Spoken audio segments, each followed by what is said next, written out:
les papiers de famille. Comme le vent d'automne emporte, pour les ranimer un instant, fleurs desséchées, feuilles mortes, en son tourbillon inconstant. Dans ces lettres, tristes et trophées, pauvre tas de papier jauni, vibre aussi par molles bouffées le grand souffle de l'infini. Ô spectre qu'aujourd'hui je touche, chers inconnus que j'entrevois, la mort en vain clôt votre bouche, jusqu'à moi parvient votre voix. Ils passent, procession lente, tous amoureux et tous déçus, cachant dans leur âme brûlante leurs vieux secrets inaperçus. Charmant, timide, enfant encore, tout à ses rêves séduisants, naïf et pur comme l'aurore, celui-ci meurt à 22 ans.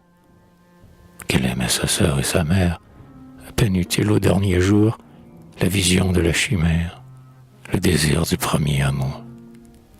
La mort déjoua la souffrance qui le guettait sur le chemin. Il partit avec l'espérance, croyant encore au lendemain. Celui-là, cœur de jeune fille, dès ses premiers ans attendit la paix au sein de la famille, la tombe seule l'entendit. Toujours tendre et mélancolique, mais brave et fier, s'avait été un soldat de la République, se battant pour la liberté. Poésie, amour, héroïsme, tout trouvait son écho chez lui, et des clairs rayons de ce prisme, quand il mourut, tout avait fui. Hélas, illusion ravie, aux vieilles histoires, aux thèmes musées, éternellement vrai, la vie, en passant, l'avait écrasé. Le sourire un jour sur sa lèvre vient se heurter au désespoir. Tout fut dit alors et la fièvre l'eut bientôt mis sous le drap noir.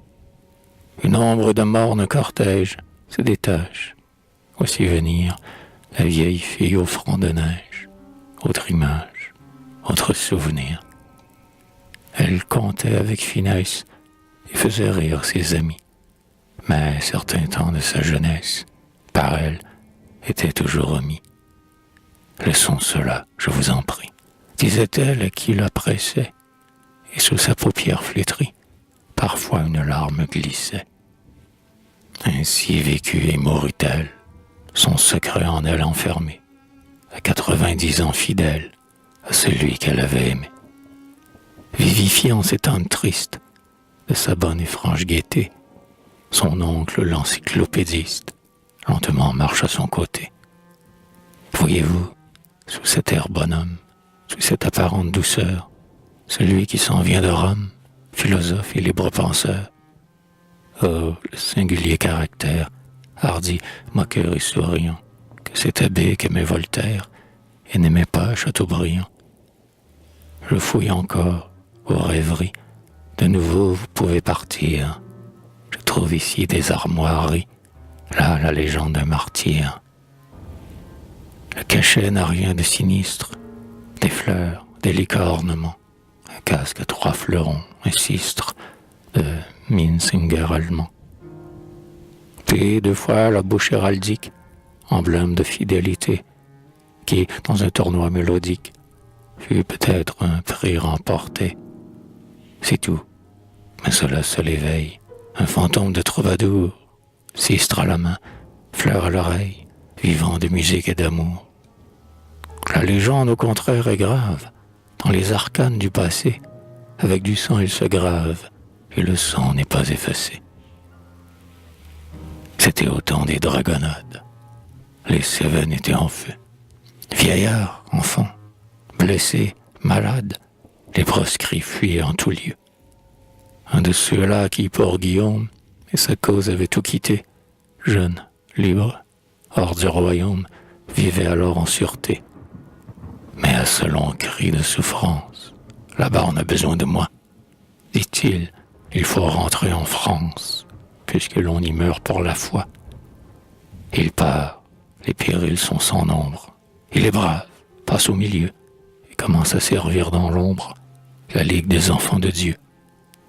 Mais, tandis que de grotte en grotte, il errait, joyeux de son sort, on le trahit, on le garrotte, enfin on le condamne à mort. Sur la place publique à Nîmes, on roi vif le protestant, sans que, généreuse victime, sa foi faiblit un seul instant. Après cette noble figure qui illumine un rayon d'en haut, tout rentre dans la nuit obscure où les documents font défaut. Et maintenant, fleuve qui roule, de sombres flots multipliés, devant mes yeux passe la foule des inconnus, des oubliés. Hélas, ces flots aux ondes noires bientôt reviendront engloutir ces douces et chères mémoires qu'une heure j'en ai fait sortir.